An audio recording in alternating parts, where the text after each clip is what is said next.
Boa noite, senhoras e senhores.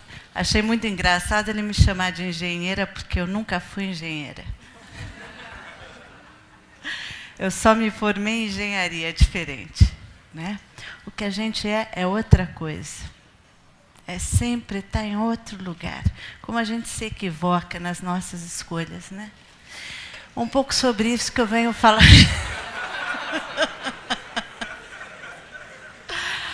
Um pouco sobre isso que eu resolvi vir falar com os senhores. Confesso que eu cheguei aqui e fiquei absolutamente aterrorizada. Quando eu vi essa plateia, eu falei, meu Deus, onde é que eu fui amarrar minha égua? Porque o Alexandre me convenceu a vir aqui há um mês atrás, sei lá, um pouco menos. Eu achei que era assim, um punhado de estudantes com quem eu ia ter um papo informal, passando um pouco minha experiência de vida, até para a gente compartilhar dificuldades e talvez buscar caminhos de vencê-las. E realmente não sabia que era um evento tão espetacular, com um aporte tão grande de mentes pensantes, de intelectuais, de pessoas que estão buscando, como diz o Alexandre, fazer, construir algo. Eu estou um pouco cansada, nessa altura da minha vida, de ver funcionários públicos, coisas do gênero, que tudo que querem é pendurar o paletó na cadeira e assinar o ponto.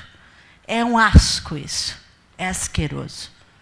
Nós que queremos passar por essa vida e deixar alguma marquinha modesta, mas alguma construção. Então, vou contar um pouquinho da minha história para que vocês, acredito que muitos aqui devem estar se questionando, o que eu estou fazendo é o que eu amo? Esse é o meu caminho? É para isso que eu vim, para esse planeta? Eu estudei minha vida inteira num grande colégio, Colégio Dante Alighieri, e fiz a minha formação toda voltada para a área de exatas. A gente não tinha opção, como disse meu amigo Demi, ou você, como que é? Ou matar, ou você construía, ou você abria. Isso, não tinha opção. Ou era advogado, ou era médico, advogado ou engenheiro. Então eu escolhi ser engenheira, já que eu amava matemática, física, tudo isso. Só que eu amava uma coisa também, a música. Com 5 anos de idade eu pedi para estudar piano. E meus pais falaram, eu queria dançar e estudar piano. Como a gente não tinha dinheiro, tinha que escolher um. Então eu escolhi o piano. E estudei minha vida inteira o piano. Bom, terminei o Dante, entrei na Escola Politécnica de Engenharia, que muitos aqui devem estar sofrendo duras penas nessa escola, como muitos de nós sofremos. Uma grande escola, aprendi muito lá. E digo que hoje sou quem eu sou, pouco ou muito não importa, sou quem eu sou, graças a muito que eu aprendi lá. Não nas classes, não, com os exemplos. Exemplos dos professores, exemplos dos colegas. Com as dificuldades, com ter que passar muitas noites sem dormir, madrugadas estudando, com a garrafinha de café ali para conseguir sobreviver até a prova do dia seguinte. Na época da engenharia, por casualidade, eu entrei no coral da USP. Uma pura casualidade. Tinha uma amiga que estudava engenharia naval e disse, me dá uma carona até o Coral USP, que eu vou fazer um teste. E lá fui eu, porque eu que dirigia. E entrei com ela para acompanhá-la, e a maestrina falou, por que você não faz o teste também? Eu falei, não, de jeito nenhum, não tenho voz. Ela falou, não, todo mundo tem voz. Bom, encurtando, depois de uma semana eu era assistente do regente do Coral USP. Porque tocava piano, então eles me aproveitaram para eu ensaiar os grupos. E, de repente, eu descobri um talento, uma vocação, um amor que eu desconhecia dentro de mim. Bom, nessa época eu fazia Poli durante o dia, administração durante a noite, aqui na USP. Até que eu pirei, né? Claro.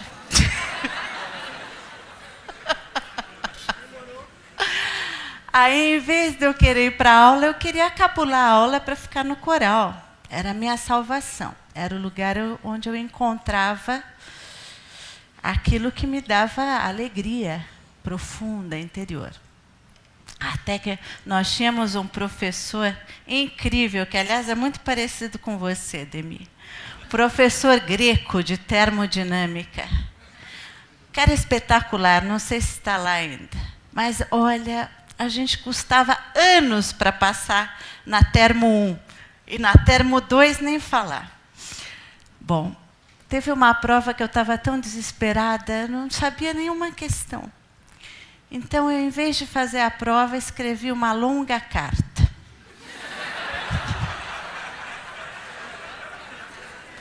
Uma carta para todos os professores da Poli, dizendo como eu e creio que muitos alunos nos sentíamos, que tudo era tão árido, que nós tínhamos necessidade de ter uma vivência mais humana. Tínhamos necessidade, não é verdade? Tínhamos necessidade de ter contato com as artes, com a literatura, e não tínhamos tempo, porque era o período integral e de madrugada tínhamos que estudar. Bom, passou isso, eu tirei meu 0, claro, né? Anos depois, quando eu me formei, encontrei um professor. E ele me disse, você sabe que você é uma aluna diferenciada na Poli? Eu falei, por quê, né? Ele falou, porque todos os professores leram a sua carta.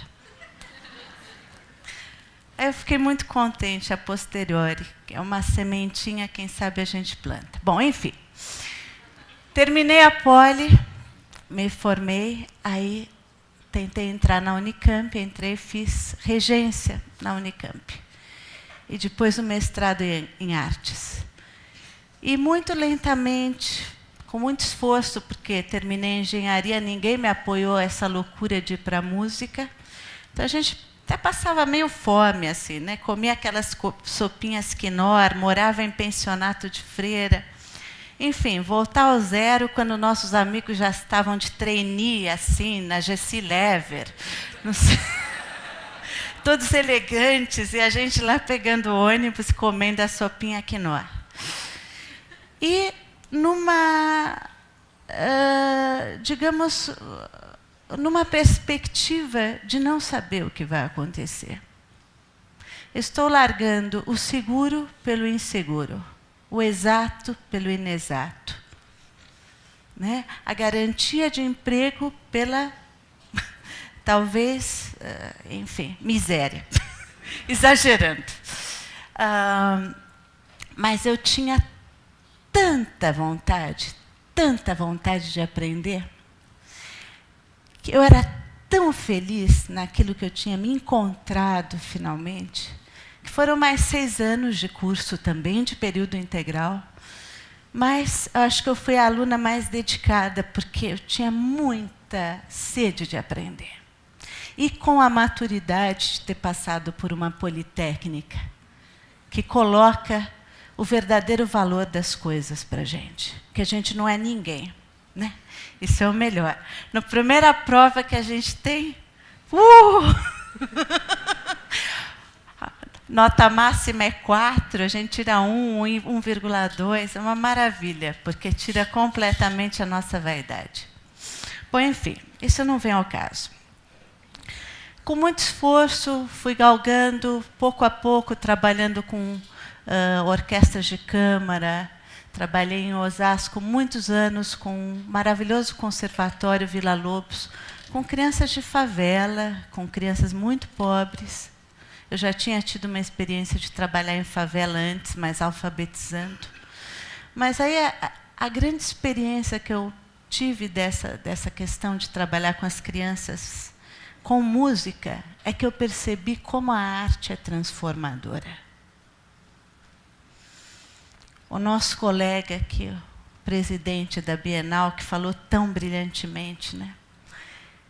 Ele falou que a arte escolhe o artista.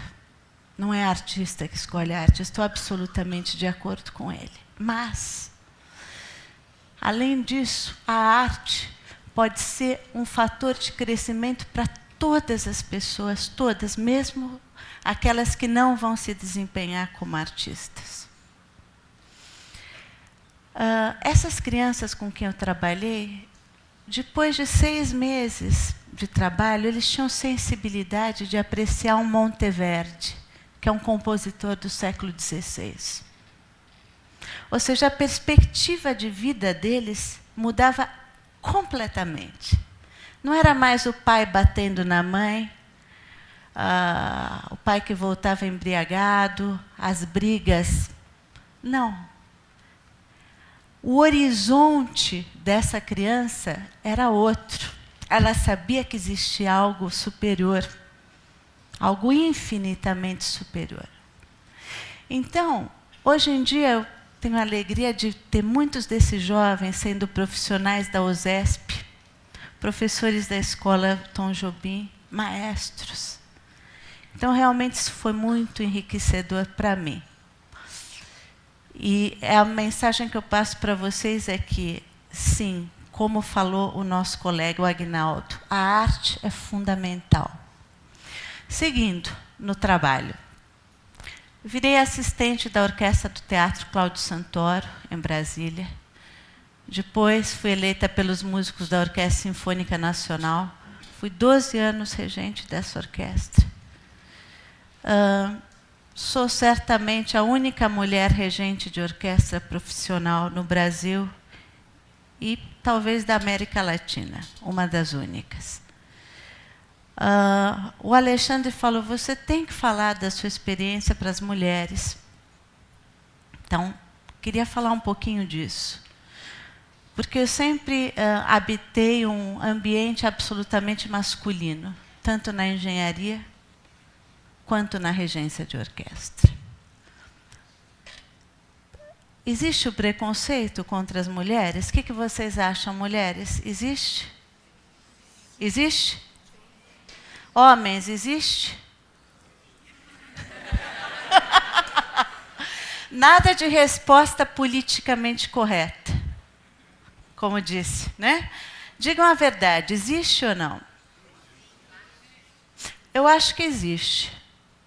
Eu neguei isso muitos anos.